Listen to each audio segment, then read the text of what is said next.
So, celebrity TV cook Delia Smith and former Beatle Paul McCartney were both made Companions of Honour in 2018.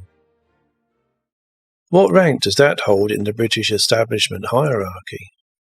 Well, I have some basic knowledge of the hierarchical pyramid. The CBE, Commander of the Order of the British Empire, is the highest-ranking Order of the British Empire Award, excluding a knighthood or damehood, followed by OBE, Officer of the Most Excellent Order of the British Empire, and then MBE, Member of the Most Excellent Order of the British Empire. And that's just the basics. I had to Google what position the Companion of Honour title holds in the British establishment, and I'm English, and I live on this sceptred isle. Apparently, the Order of the Companions of Honour is considered a high honour, equivalent to being a member of the Order of Merit, but without conferring a knighthood. Google goes on to say that the Order of the Companions of Honour is one of the highest honours in the UK, ranking above knighthoods and damehoods. But unlike knighthoods, becoming a Companion of Honour does not confer a title like Sir or Dame. However, recipients are entitled to use the postnominal letters CH after their name. Complicated, isn't it? And that's just it, isn't it? All these titles and letters after names don't mean a thing to the average person, or should I say British citizen. Actually, we Brits are subjects and not citizens. Perhaps I'd best say I'm a commoner. Doff my cap and show I know my place in the pecking order. The majority of British people are, of course, not on any level of the hierarchical pyramid, and when it comes to the Freemasons, who make up part of the pyramid, we are referred to as the profane.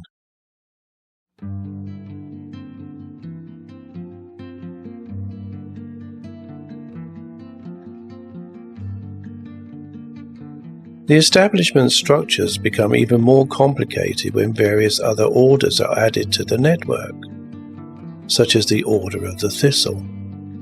Or perhaps I should give it its full title of the Most Ancient and Most Noble Order of the Thistle, which is an order of chivalry associated with Scotland. The order consists of the sovereign and 16 knights and ladies, as well as certain extra knights, members of the British royal family and foreign monarchs. The sovereign alone grants membership to the order. They are not advised by the government, as occurs with most other orders. The order's primary emblem is the thistle, the national flower of Scotland. Its motto is Latin, "For no one provokes me with impunity." Coincidentally, the motto can be seen on Ringo's Scottish military issue Tam O'Shanter hat he wore in the movie Help. Come to think of it, there's quite a bit of symbolism going on associated with Help. Here's a photo from the Daily Mirror taken in 1965, announcing that the Beatles were about to depart to the Bahamas to start the filming of Help, their second feature-length movie. The pose George Harrison, director Dick Lester and producer Walter Shenson are making looks very, well, hit-and-hand Masonic, or are they all simultaneously scratching the niche? Whatever its meaning or cause, it seems quite persistent.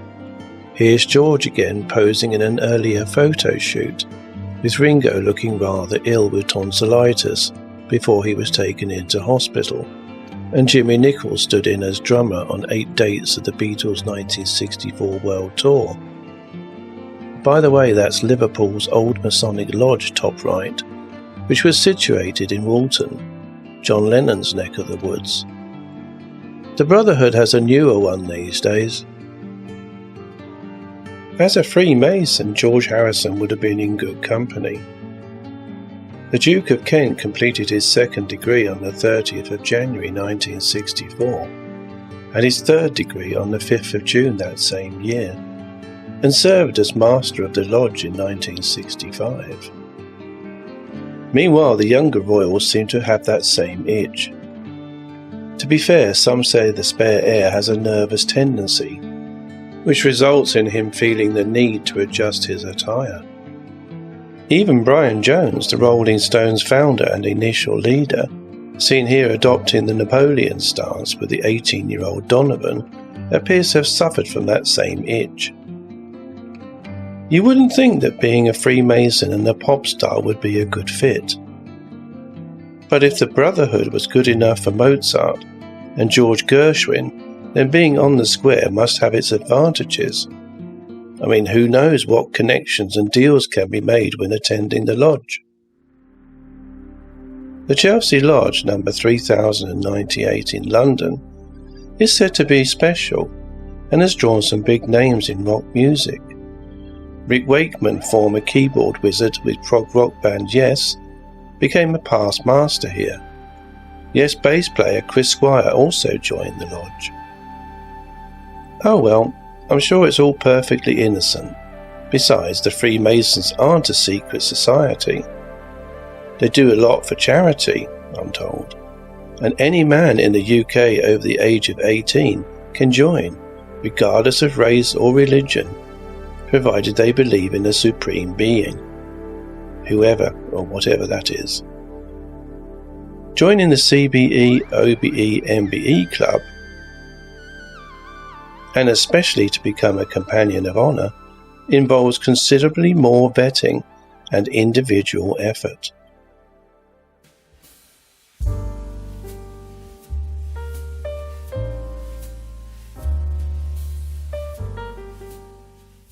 The recipient, as seen here, is awarded their Order of the British Empire Medal for their contributions and services to their given field, typically services to music, and often their chosen charity. Here's a selection of music industry faces and famous albums they created, which you probably know. Some were among my favourites. There's too many to cover in this video, so let's take a look at 6 of the iconic music industry names from the 60s and early 70s, who were lucky men and made the grade, and were nominated, validated by the Relevant Committee, and subsequently honoured.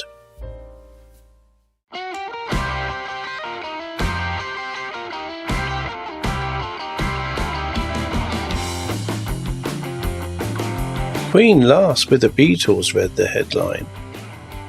She was just like a mum to us, says Paul, who later told us that Her Majesty was a pretty nice girl.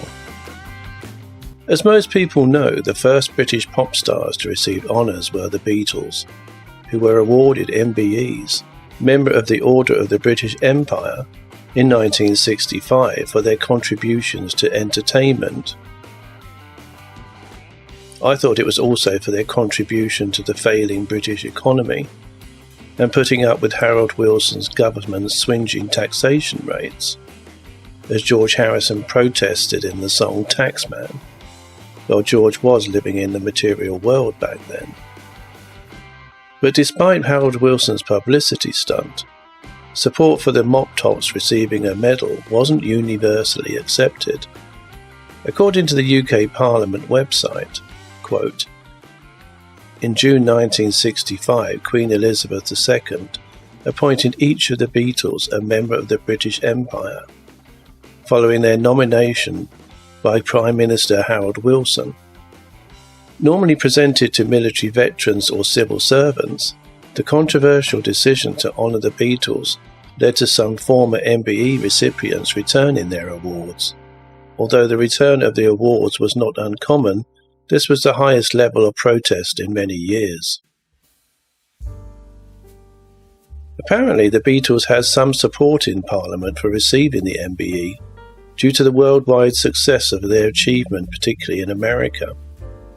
However, their being awarded an MBE was only supported by a small minority of members, with the majority not agreeing with the principle that a popular music group should be granted such an honour. In November 1969, John Lennon famously returned his MBE, and in a typed letter addressed to the Queen on notepaper headed Bag Productions, Lennon and Yoko's new company, he wrote, "Your Majesty, I am returning my MBE as a protest against Britain's involvement in the Nigeria Biafra thing, against our support of America in Vietnam, and against cold turkey slipping down the charts. With love, John Lennon of Bag. I doubt, despite the royal family's historical connection to the opioids trade, that the Queen would have known what going cold turkey was, although I'm guessing Special Branch would have been aware of Lennon's heroin addiction. Sir Paul was knighted in 1997, and Sir Ringo had to wait until 2018. Is there anyone else who gets sick of seeing Ringo flash the peace sign? Starr said he lost full years to alcohol and drugs before attending addiction treatment in 1988. By the look of it, he still thinks it's 1967 and the summer of love. Yeah, man, peace.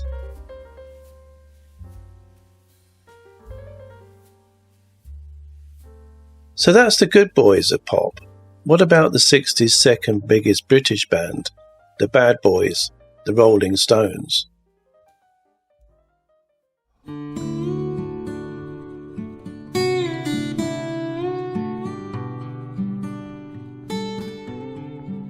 Michael Philip Jagger was knighted in June 2002 for services to music, having enjoyed worldwide success with the Rolling Stones.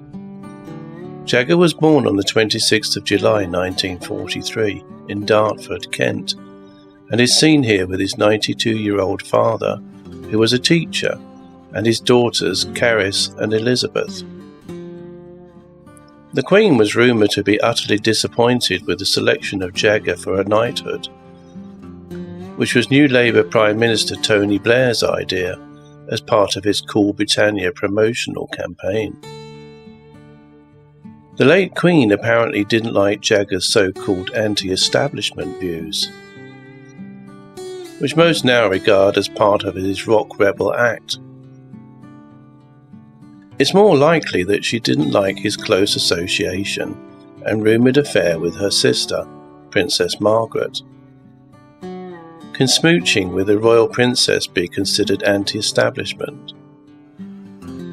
There was, of course, the infamous Redlands drug bust, which Keith Richards touched upon in his criticism of Jagger's acceptance of being honoured when he said, quote, "I thought it was ludicrous to take one of those gongs from the establishment when they did their very best to throw us in jail and kill us at one time," unquote. But I thought rather it was Keith who ran the greater risk of killing himself at one point with his self-inflicted heroin addiction.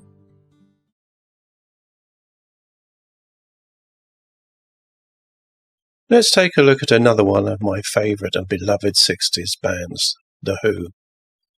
The Who's frontman Roger Daltrey was honoured with a CBE, Commander of the Order of the British Empire, in February 2005 for his services to music and charitable causes, particularly his work with the Teenage Cancer Trust. CBE is 2 rungs up the honours ladder from the MBEs that the Beatles received. He was later knighted in the King's Birthday Honours in June 2025 for his contributions to charity and music.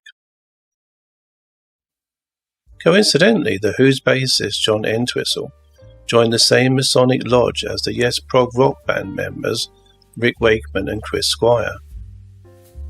Pete Townshend was quoted in 2002 as saying, quote, "It wasn't until the day of his funeral that I discovered that he spent most of his life as a Freemason," unquote. I thought that such circumstances were impossible, given the number of years the two had spent playing in The Who, until I attended a friend's funeral and witnessed a senior local Mason leading the funeral service of my departed friend. Similar to the Stones, where the lead singer got the royal nod and the band's guitarist didn't, it's unlikely that Roger Daltrey's bandmate Pete Townshend will receive an honour, despite Townshend being the main writer of The Who's music and the founder of the sexual abuse charity Double O that The Who set up in the 1970s. Townsend was one of 3,744 people arrested in the UK as part of Operation Ore, a nationwide police crackdown on internet perverts, and being cautioned was put on the sex offenders register for 5 years. The Who guitarist says he was unfairly judged by society after trying to expose child abuse, and insisted at the time that he had simply been conducting research when he paid £7 with his credit card in 1999 to access a child porn website. After a 4-month investigation, London's Metropolitan Police said that Townsend was not in possession of any downloaded child abuse images, but had accessed a site containing such images in 1999. The title character in Townsend's rock opera Tommy, a deaf, dumb and blind pinball wizard, is sexually abused by an uncle, and Townsend said he believed that he had been sexually abused as a young boy while in the care of his mentally ill grandmother. I've often wondered whether the Acid Queen episode in Townsend's rock opera was a reference to LSD and the drug's use in trauma-based mind control, favourite of the MK Ultra project. Roger Daltrey had a painful encounter one day before the Masters of Rock Music concert, where a sort of stage version of Quadrophenia was to be performed on behalf of the Prince's Trust in London's Hyde Park in June 1996. The Prince being Prince Charles at the time, who subsequently became King Charles III. Heading out the show, Gary Glitter was chosen to join in on the Punk and the Godfather number. The performance was 1 year before the glitter rock icon was arrested for possessing child pornography. The glam rocker was swinging around a £15 microphone stand over his head during rehearsal when he slammed it right into Roger Daltrey's left eye. Glitter's arrest came about when he took his laptop in for repair. He was jailed for 4 months in the UK in 1999 after admitting possessing a collection of 4,000 hardcore photographs of children being abused. Talking about the Prince and his trust reminds me. During a recording from an interview in 2009, Prince Charlie's former friend and trusted advisor Jimmy Savile defended fellow paedophile Gary Glitter by saying, "Now Gary, all he did was take his computer into PC World to get it repaired. They went into the hard drive, saw all these dodgy pictures and told the police, and the police then, 'Oh, we've got a famous person. Oh my goodness, yeah, we'll have them.' But Gary has not sold them, has not tried to sell them, not tried to show them in public or anything like that. It were for his own gratification. But they didn't do anything wrong, but they are then demonised.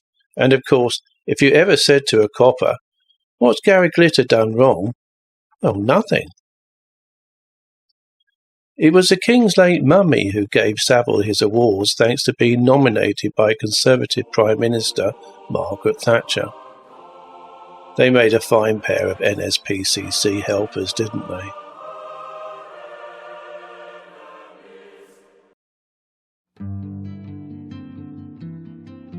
Sir Raymond Douglas Davies, CBE, was the lead vocalist, rhythm guitarist and primary songwriter for the rock band The Kinks,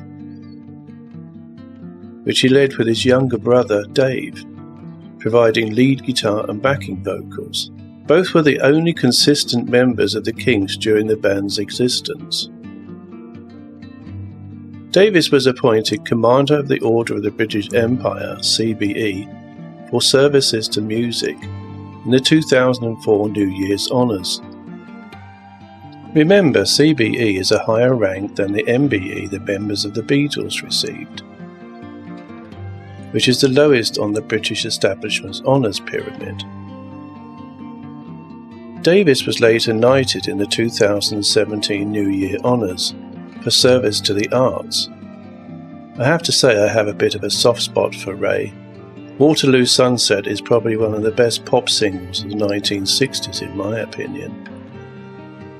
Ray's working class roots came through his songs, Apparently Ray attended William Grimshaw Secondary Modern School in Muswell Hill, along with Rod, the Tory voting Maud Stewart, who was once a hero of mine but turned out to be a disappointment, especially his recommendation that we should all give Nigel Farage and his Reform Party a chance. No chance, Rod. Maggie may, but not me. Ray's brother Dave is also a Freemason, and it's been reported that his journey in Freemasonry has changed his life and music. This spiritual path has influenced his music, adding themes of unity and brotherhood, according to one Masonic website.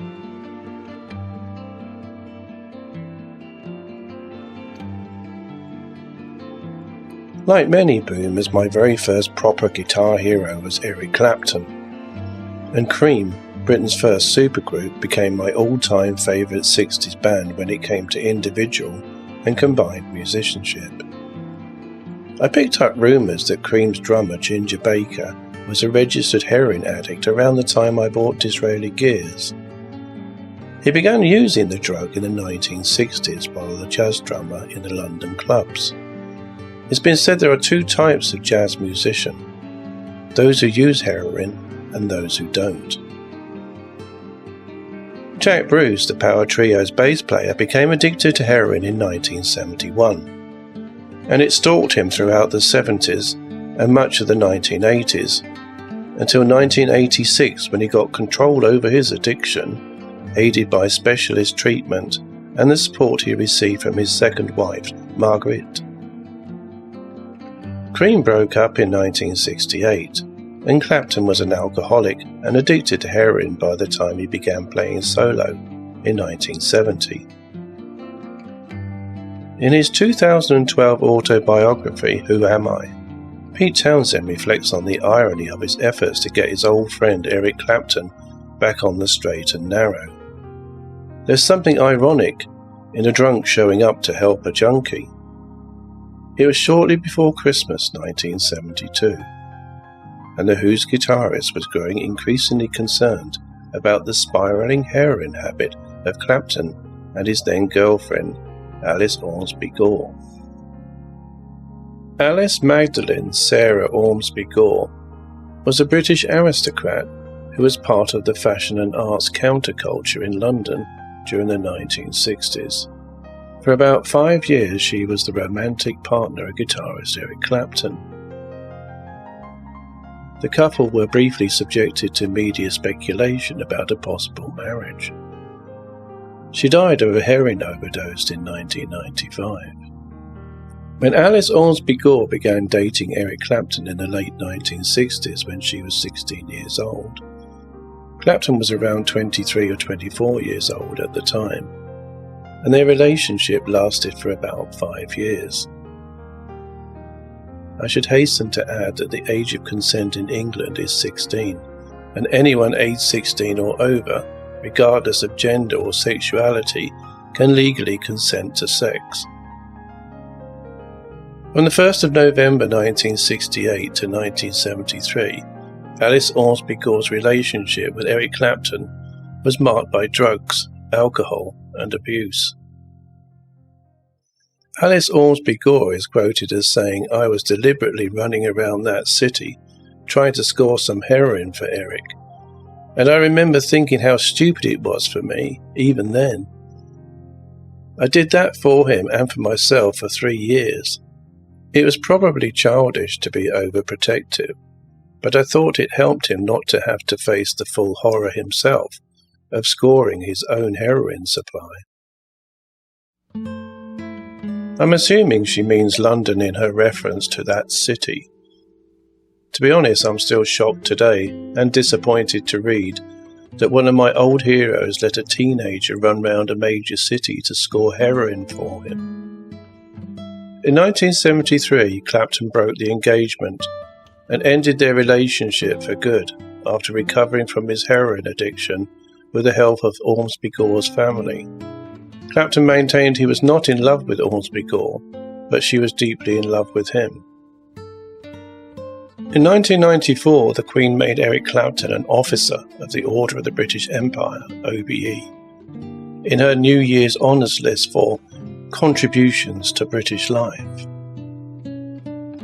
4 years later, in 1998, Clapton, a recovering alcoholic and drug addict, founded the Crossroads Centre, a medical facility for those recovering from substance abuse on the Isle of Antigua, which is one of the Leeward Islands in the Caribbean, and a long way away from Clapton's native England, and too far away, I suspect, to be of any benefit to his less well-off countrymen who may be recovering from substance abuse.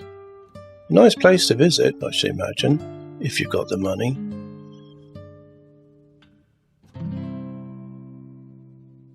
On the 3rd of November 2004, in a ceremony at Buckingham Palace, Eric was made a Commander of the Order of the British Empire, CBE. It was conferred by the Princess Royal, Princess Anne, having been announced in the 2004 New Year's Honours List by the late Queen Elizabeth II on the 31st of December 2003.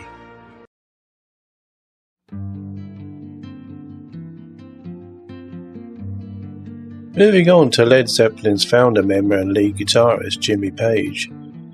In 2005, Jimmy Page was appointed Officer of the Order of the British Empire, OBE, for his charitable work, specifically his involvement with Task Brazil and Action for Brazil's Children's Trust. He was recognised for his efforts in supporting children in Brazil, including setting up a safe house for street children. The award was presented by Elizabeth II. Similar to Eric Clapton, Jimmy Page is another English guitarist whose charitable work takes place far away from England's shores.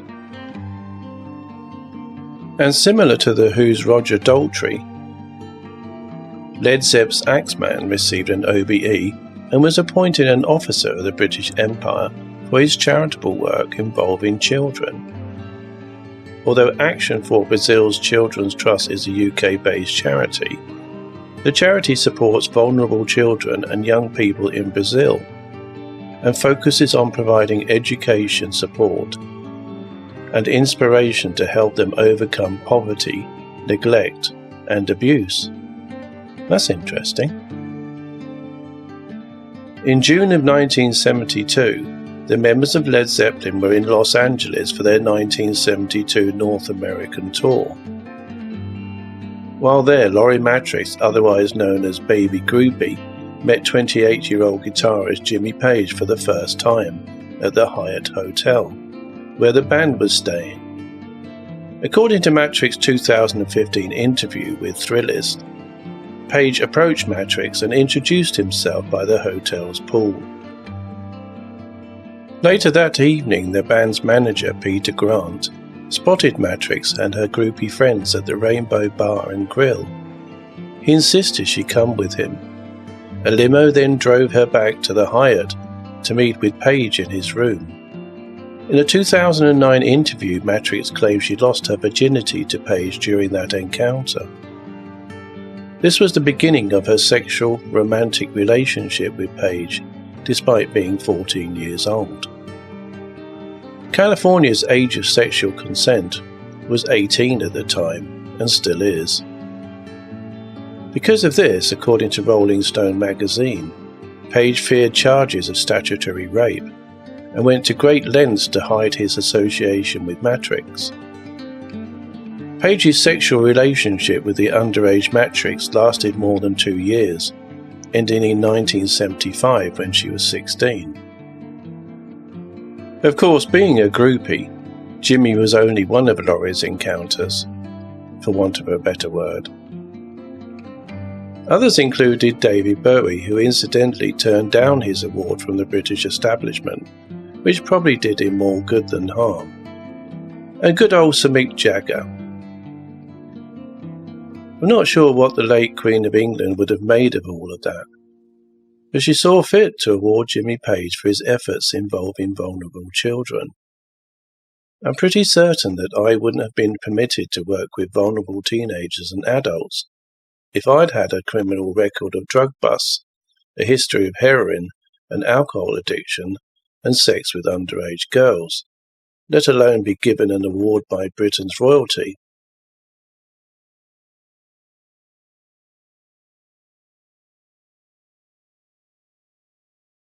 The phrase contribution to or services to crops up when an honour is awarded. Services to music and services to music and charity are typically phrases that appear in the press when it comes to why yesterday's rock star rebels have been honoured and received their medal from royalty. In amongst the pageantry of the ceremony, there's an underlying historical common factor which unites the unlikely union of the British royal family and yesterday's rock star rebels. The common factor being the poppy, or to be precise, opium, and ultimately its modern-day derivative, heroin. John Lennon and Keith Richards were famously addicted. All the members of Cream were addicts at one point or another, among numerous other rock rebel addicts. Where's the connection, you may ask? Let's take a look at things from a more historical perspective. The Tavistock Institute's founding sponsors were the Russell family, who became important in England after the rise of the Tudor dynasty. The Russell family associations with the East India Company covered 6 generations, from the first to the 6 Dukes of Bedford. The company dominated the opium and slave trade, and conquered both the Chinese and the Indians through a reign of terror and opium addiction, which was used as a weapon to weaken them. And so it was after victory in the Opium Wars, when the right to import opium into China was won, that King Charles' ancestor, Queen Victoria, became the first drug-dealing monarch.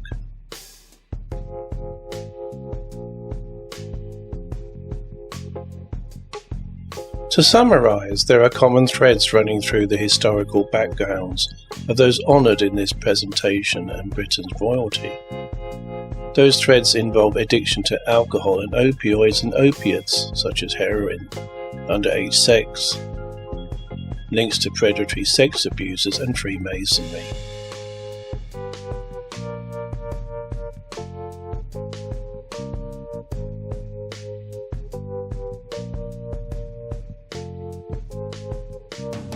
Quite a heady mix, and not the kind of thing you'd expect to find among the commanders, officers and members of the esteemed order of the British Empire. The British establishment is willing to overlook past misdemeanours it would normally punish others for, and honour yesterday's counterculture rebels for their services. But it's all par for the course when it comes to the British establishment and its hierarchical honours pyramid. I'll leave you to decide if they are counterculture rock rebels or loyal servants. If you like this video and others on the channel, please give it a thumbs up and subscribe. Many thanks for watching.